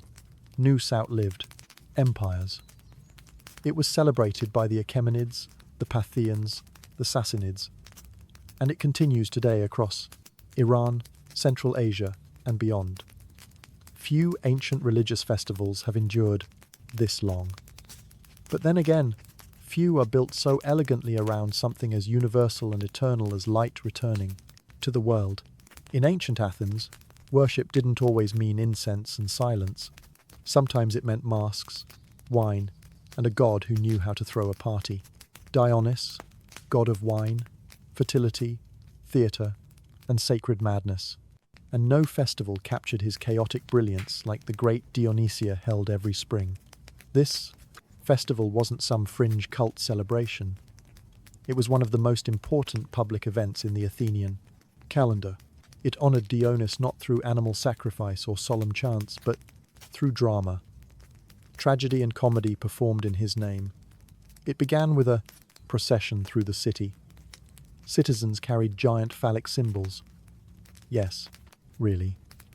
Waved ivy-covered staffs and chanted hymns as they led a statue of Dionysus to the theatre of Dionysus at the foot of the Acropolis. There were flutes, dancers, and a tidal wave of wine-fueled enthusiasm. Then came the performances. Over several days, playwrights competed in a sacred contest, presenting 3 tragedies and 1 satyr play each. These weren't casual shows. They were state-sponsored events, judged by elite citizens and watched by up to 15,000 people at a time. Attendance was civic duty. Even prisoners could be released on bail to attend. The themes: gods, fate, hubris, revenge, war, and suffering. Aeschylus, Sophocles, Euripides. These masters told stories that ripped the soul open. Imagine watching Oedipus discover he married his mother with your neighbours beside you, gasping in horror. It wasn't just entertainment. It was ritual catharsis.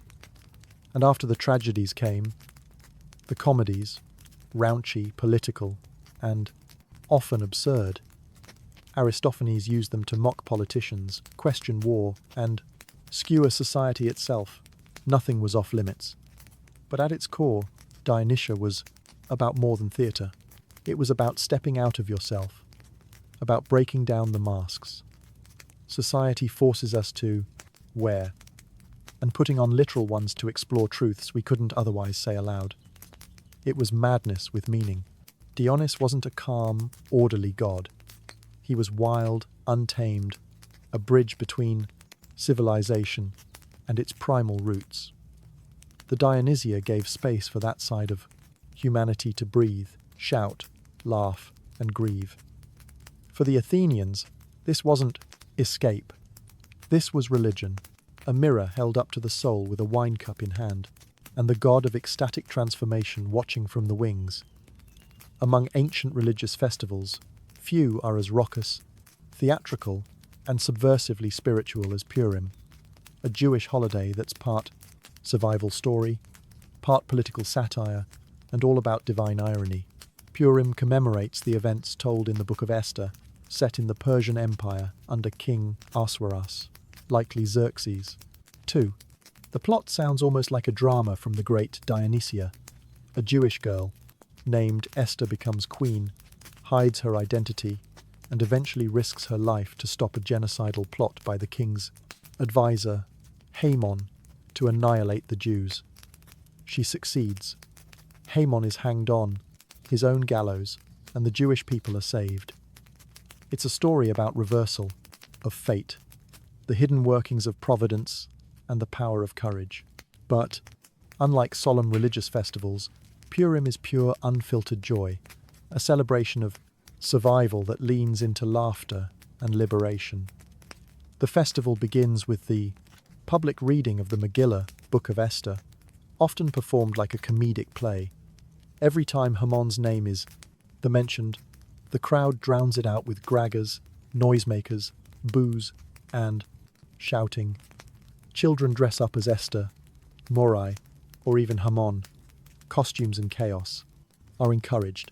Then come the commandments of celebration, feasting with lavish meals, gifting food to friends, giving to the poor, and most famously drinking, until you can't distinguish between blessed is Mordai and cursed is Haman. Yes, that's actually written in the Talmud. But behind the festivity lies something profound. Unlike other Jewish holidays, God is never mentioned by name in the Book of Esther. Not once. It's the only book in the Hebrew Bible with that distinction. This absence forces readers to look for hidden divine intervention, a lesson in faith without direct revelation. Purim teaches that even when miracles don't look like parted seas or fire from heaven, they can still unfold behind palace doors through courage, risk, and unlikely heroes. So people celebrate with parody, masks, satire, and storytelling. They laugh in the face of death. They mock the villain. And in doing so, they affirm something deeply spiritual. Survival is sacred, and joy is resistance. In the misty hills and forested valleys of ancient Ireland, the beginning of August marked a sacred and deeply communal event. Lugnasad, pronounced Lunasar, the Celtic festival honouring Lugh, the god of light, craftsmanship, and war. Unlike the grand temple festivals of Rome or Egypt, Lugnasad was celebrated outdoors, on hilltops, in fields, and by sacred wells. It wasn't about imperial spectacle. It was about the land, the harvest, and the fragile bargain between humans and nature. Lugh, the namesake of the festival, was a solar deity, a shining warrior and master of all arts. But Lugnasad wasn't just about worshipping him directly.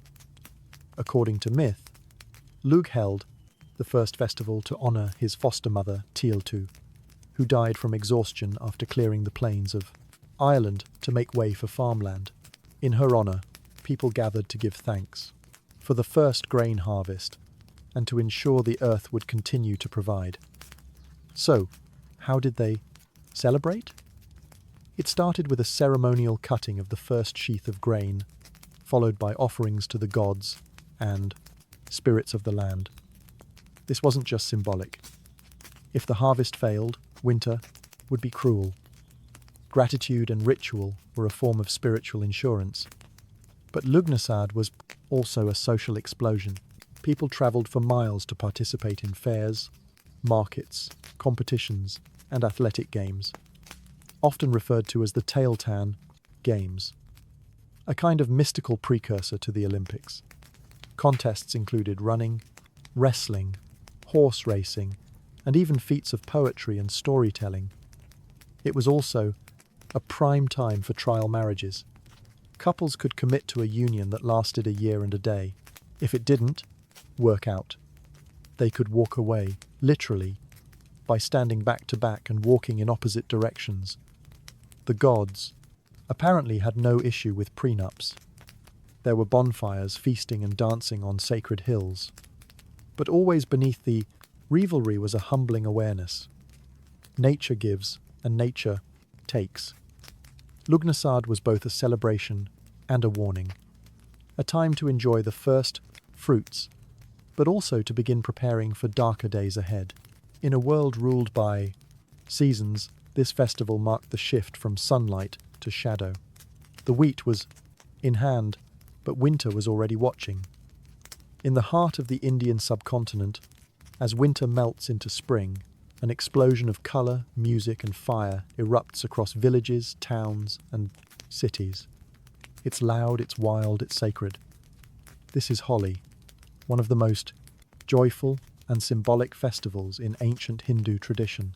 Known today for its clouds of coloured powder and water fights, Holi has deep religious and mythological roots.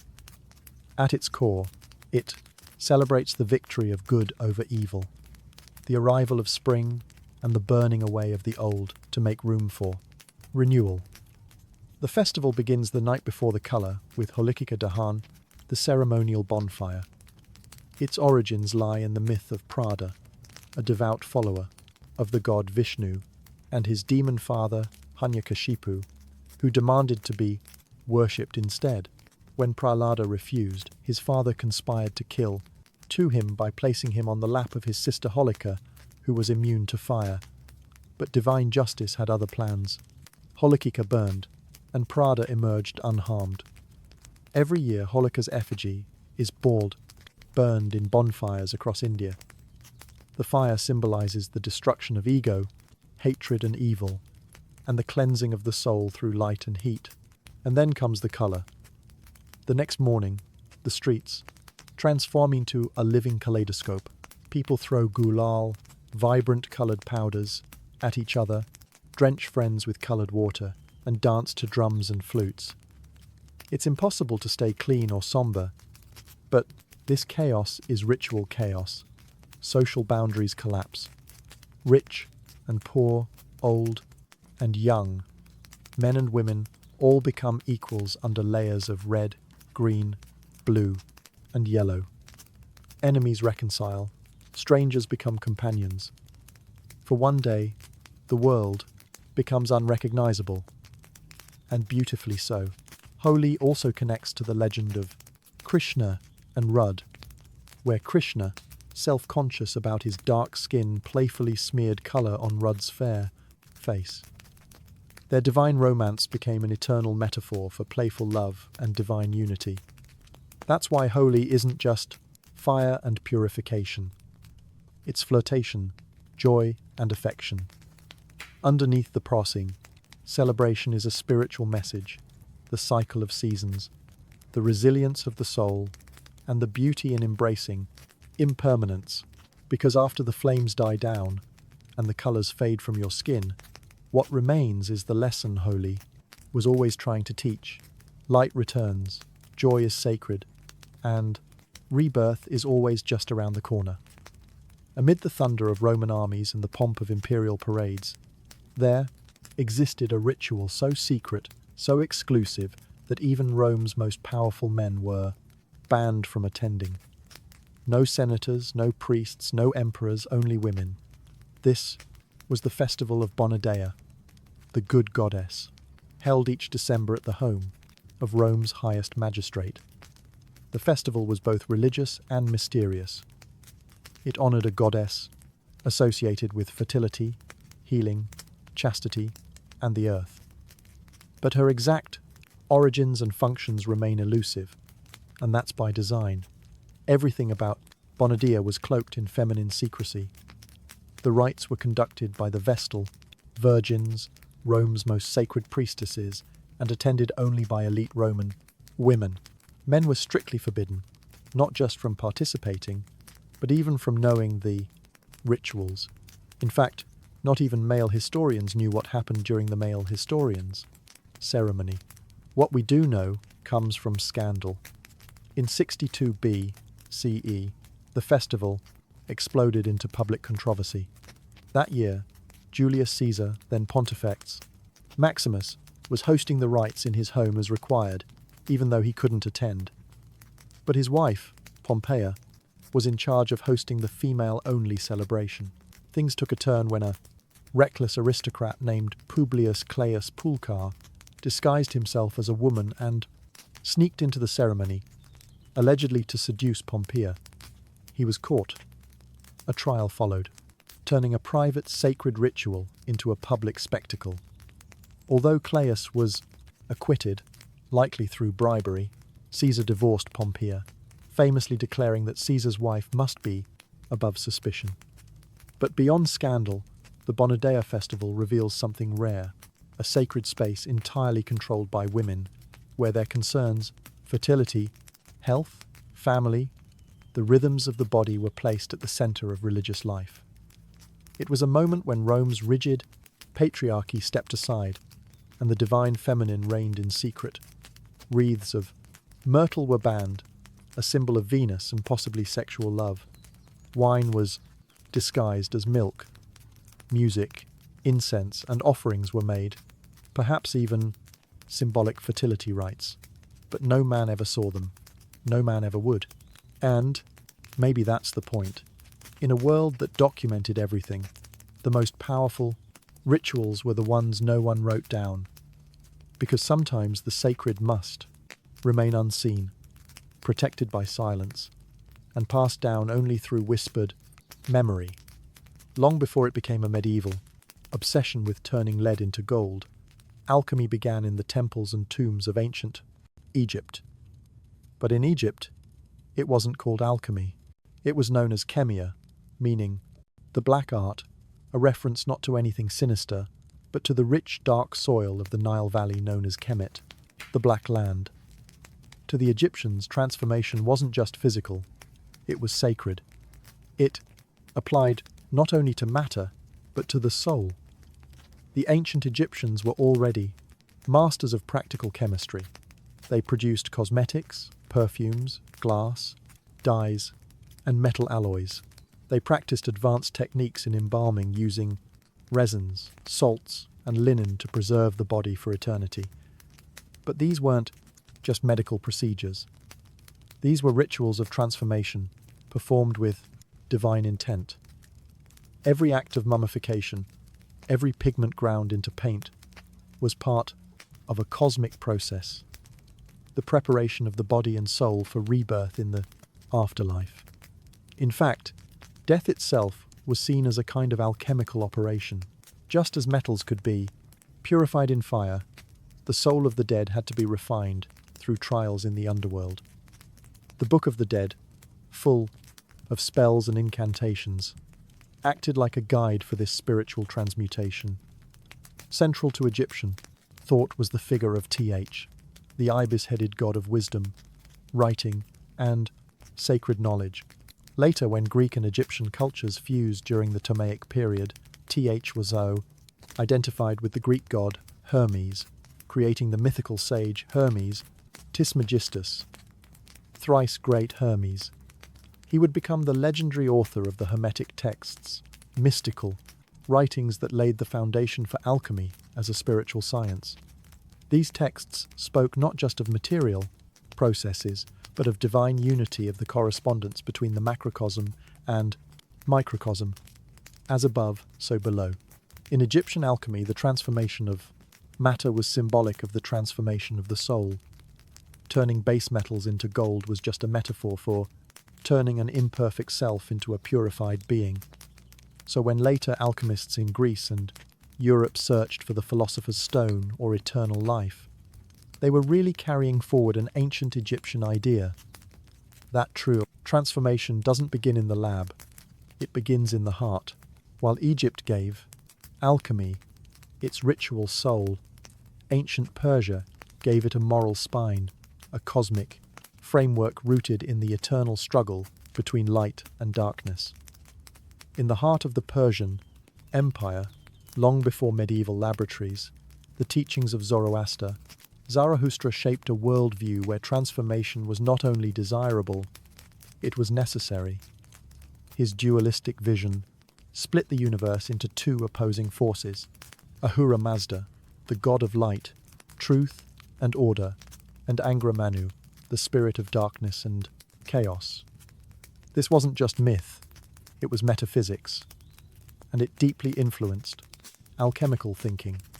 Zoroastrians worshipped through fire, a living symbol of truth and divine illumination. In temples, sacred flames were never allowed to die. Fire purified, revealed, and transformed.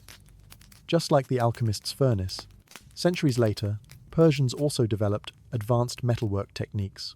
They were among the first to refine copper, silver, and gold, to smelt iron, and to experiment with alloys. Their artisans weren't just craftsmen. They were seen as initiates in a process of perfecting nature.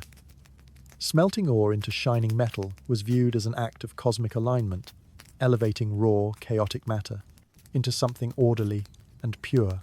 Even the earliest Persian medicinal texts show traces of proto-alchemical ideas, lists of minerals, metals, plants, and their effects on the human body. They didn't just want to heal the body, they wanted to align it with the divine harmony of the universe. Later, Islamic scholars would preserve and expand on Persian alchemical ideas. But even in pre-Islamic times, we see the emergence of a powerful theme that would echo through alchemical traditions from Arabia to Europe. That matter is not static, and that within every impure substance lies the seed of perfection. It's the same idea that would later inspire alchemists to transmute lead into gold or the soul from base to divine. Persian thought then offered a moral alchemy, purification, not just of elements but of intention. Fire didn't simply melt metals, it burned away falsehood and revealed what was hidden. And in that hidden core, somewhere between smoke and spirit, Persian alchemists believed lay the divine spark that could change anything, even the self. If Egypt gave alchemy its sacred rites and Persia its moral framework, it was ancient Greece that tried to explain it all with logic, geometry, and a touch of cosmic arrogance. Here, alchemy didn't vanish, it evolved. Greek thinkers took the mystical and chemical traditions of older civilizations and tried to make them make sense. But instead of crucibles and powders, they reached for philosophy. At the heart of Greek alchemical thought was the theory of four elements: earth, water, air, and fire, first proposed by Empedocles. These weren't just physical substances. They were fundamental principles of the universe, the Lego blocks of reality. Change, according to this view, was simply the rearrangement of these elements. Fire could become air, water could become earth, and all things were in a constant dance of transformation. Later philosophers like Plato added layers of meaning. He described matter as composed of perfect geometrical forms, tiny, invisible solids.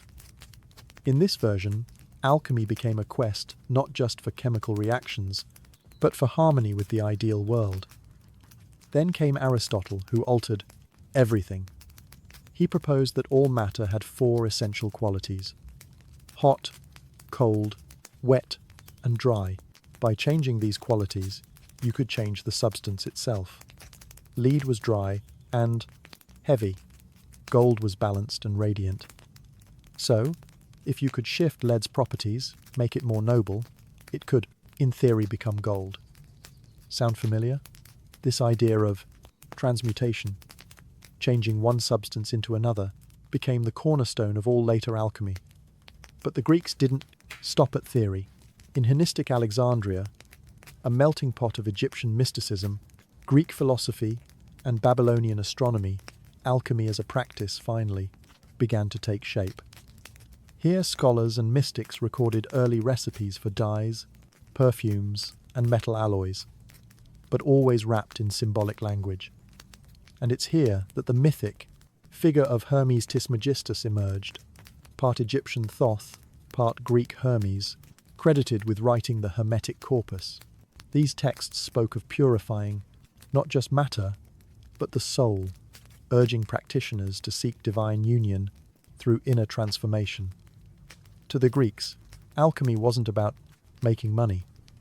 It was about understanding nature, mirroring the cosmos, and perfecting the self through the hidden laws of reality. And that made it not just science, but something dangerously close to divine power. In the bustling port city of Alexandria, alchemy found its true laboratory, not just of matter, but of ideas. Founded by Alexander the Great and ruled by the Timaeus, Alexandria was where Greek rationalism, Egyptian ritual, Babylonian astrology, and Persian metaphysics collided in a swirling intellectual stew. At its heart was the great library of Alexandria, a beacon of ancient knowledge where scrolls and scholars gathered from across the known world. Alchemy in this environment didn't just survive, it thrived. It was here that alchemy became both spiritual and practical, mystical and experimental. Egyptian temple rites, merged with Greek natural philosophy. Babylonian star charts were studied alongside Greek medicine and Egyptian metallurgy. The result, a new kind of knowledge, half science, half sacrament. One of the earliest and most mysterious figures of Alexandrian alchemy was Mary the Jews. She's credited with inventing some of the first alchemical apparatus, the bain-marie, a double boiler still used in kitchens today, the tribicos, a distillation device, and a system of vapor purification. Her work suggests that alchemists weren't just theorizing, they were conducting real chemical experiments. Another key figure was Zosimos of Panopolis, a 3rd-4th century CE alchemist who left behind some of the earliest known writings on alchemy in Greek. But Zosimos didn't see alchemy as just physical. He wrote of dreams, visions, and spiritual purification. For him, turning lead into gold was a metaphor for turning the corrupted human soul into something divine. He described the alchemical vessel not just as a container for substances, but as a symbol of the body, the fire, the soul's inner torment, the vapor, the divine essence rising.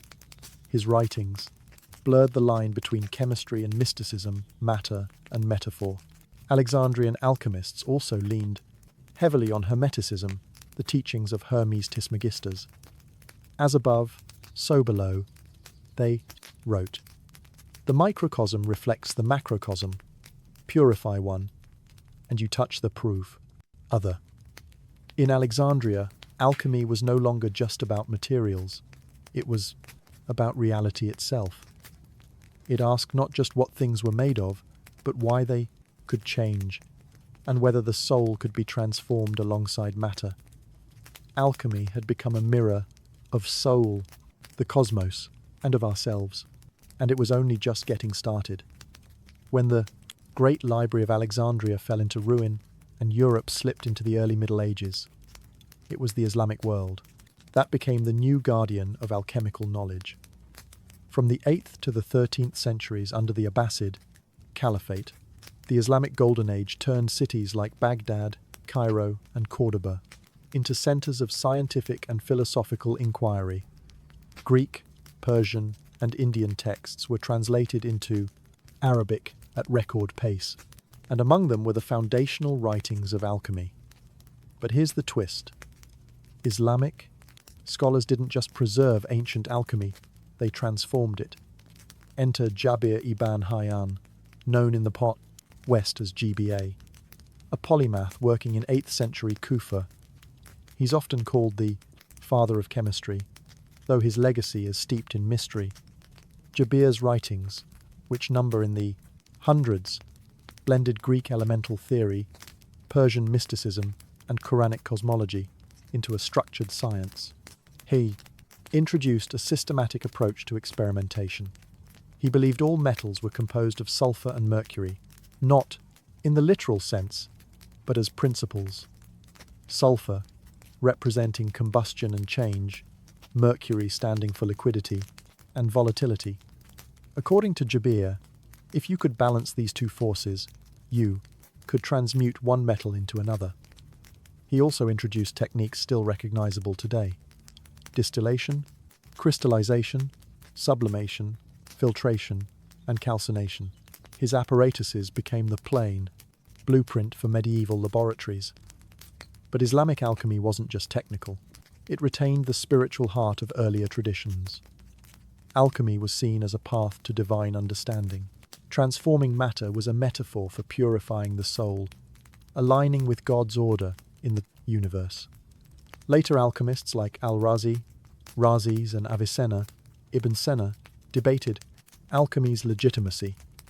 Al-Razi supported it, emphasizing its practical medical applications. Avicenna, on the other hand, criticized the idea of transmutation, but respected the discipline's philosophical and ethical aims. Even in disagreement, they elevated alchemy into something more than a secretive craft. It became proto-chemistry, metaphysics, spiritual, discipline, and moral philosophy al-known.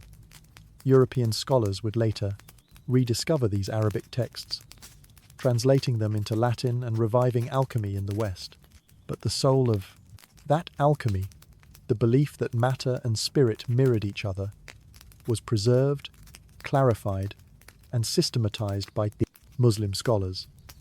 And in their hands, alchemy stopped being legend and started becoming science. When the translated works of Arabic alchemists like Jabir ibn Hayyan, al-Razi, and Avisa flowed into Europe during the 12th century, something remarkable happened. A revival of alchemy, this time under the shadowed stone towers of medieval monasteries and universities. Europe had been in intellectual hibernation. But with the rise of translation schools in places like Toledo and Sicily, Latin scholars gained access to a treasure trove of forgotten wisdom. Among these were the alchemical writings riddled with strange symbols, mysterious ingredients, and promises of transformation. The Europeans were hooked. To them, alchemy offered more than gold. It offered knowledge, power, and even immortality.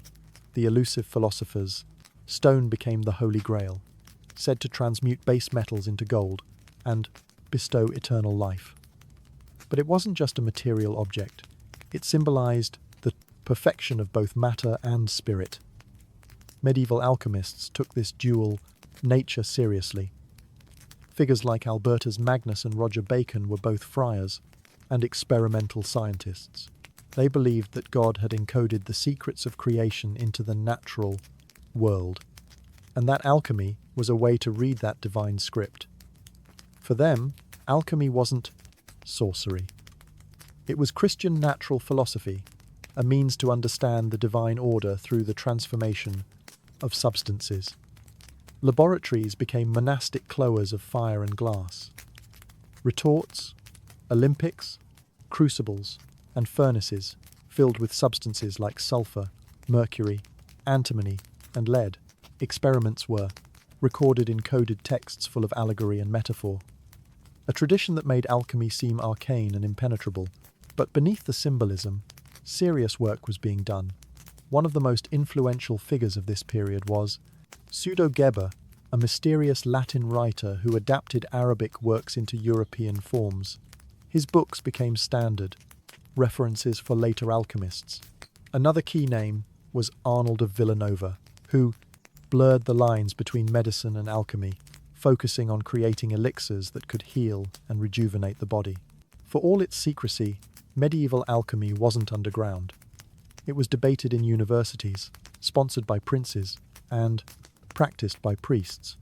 Yet, despite its spiritual ambitions, many still chased the gold, sometimes literally, sometimes metaphorically.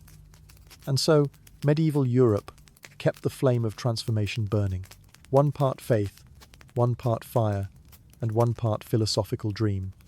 As Europe emerged from the medieval era into the Renaissance, alchemy didn't fade. It morphed. It became more secretive, more symbolic, and strangely more mystical. Out of this fusion of Hermetic philosophy, Christian mysticism, and Renaissance humanism emerged one of the most curious movements in alchemical history, the Rosicrucians. In the early 1600s, anonymous manifestos began circulating across Europe. Fama Fraternitatis Confessatio, Fraternitatis, and the chemical wedding of Christian Rosenkreuz. These texts told the story of a hidden brotherhood, the Fraternity of the Rosy Cross, founded by a mythical figure named Christian Rosenitz, who had journeyed through the East, learning secret wisdom before returning to Europe to quietly guide spiritual seekers. But here's the twist. There's no evidence the Rosicrucians existed as an actual organization, at least not at first. They were an idea, a symbol, and their influence was profound. Rosicrucian alchemy was not about making gold. It was about enlightenment.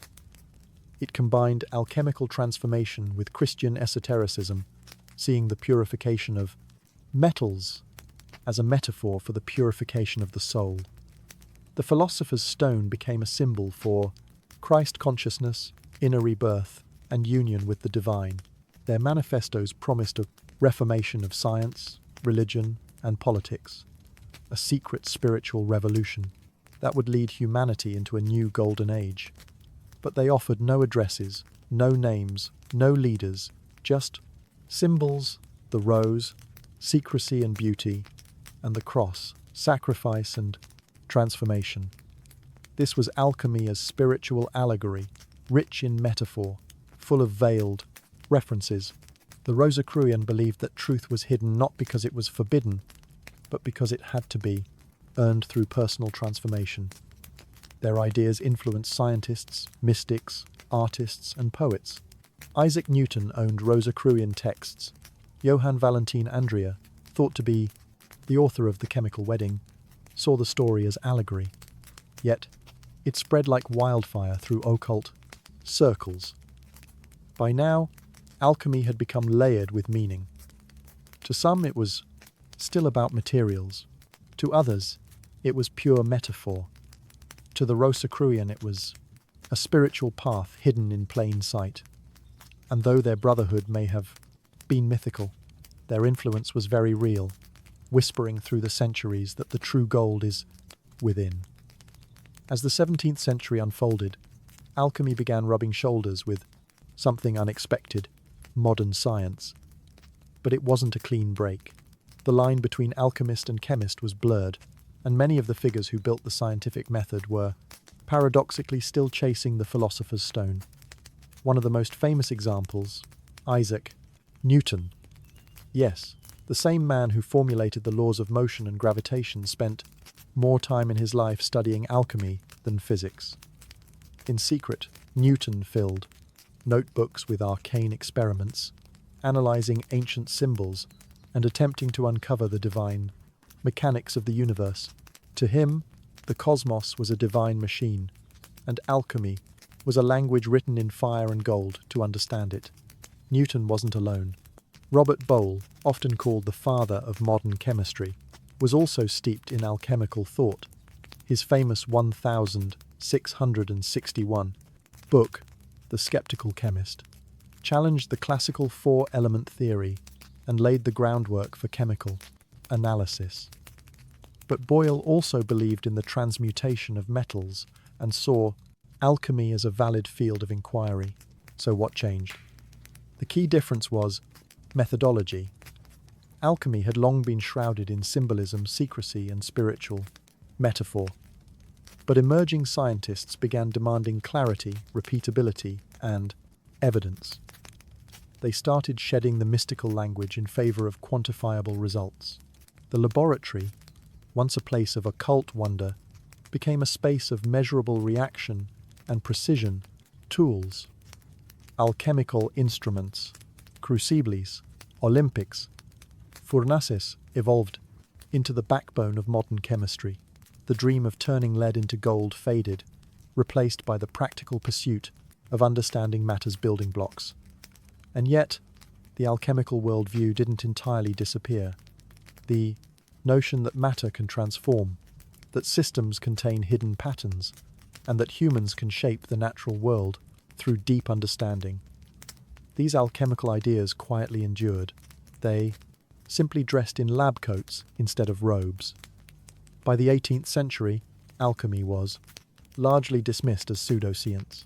But history isn't so tidy. The truth is, modern science was built on alchemical bones. And the alchemists, with all their strange symbols and impossible dreams, did more than tinker with metals. They asked the fundamental question, can the world be changed? And that question still drives science today.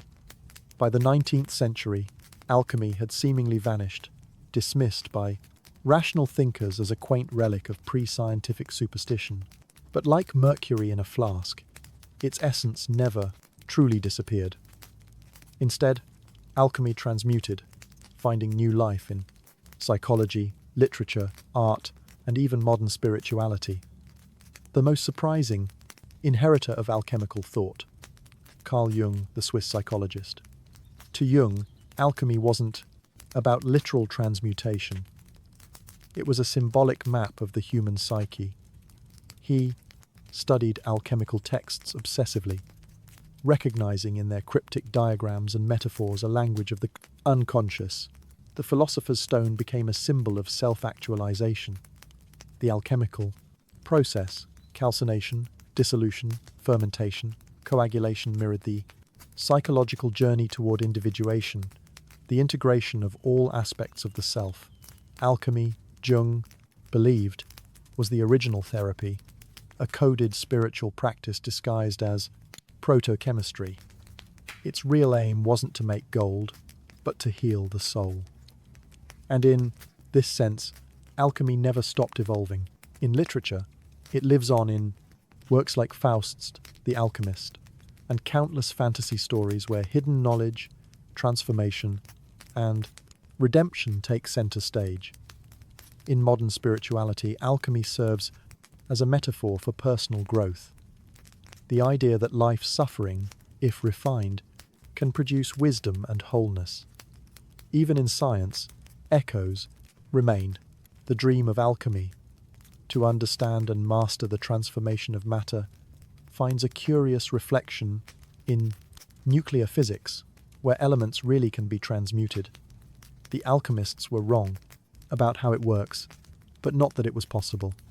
And culturally, we still chase alchemical goals, the search for a cure-all, medicine, the pursuit of eternal youth, the fascination with the hidden, the symbolic, the transformative, the enduring power of alchemy lies not in its failed recipes, but in its imagination, its willingness to believe that the world is mutable, that what is base can become noble, and that knowledge properly applied can elevate both matter and soul. Alchemy didn't die. It simply changed form. It became chemistry. It became psychology. It became story. It became metaphor. And in some ways, it became you. Because every time you struggle, grow, suffer, refine, and emerge stronger, you're performing your own little alchemy. Not in gold, but in spirit. And that was always the real magic.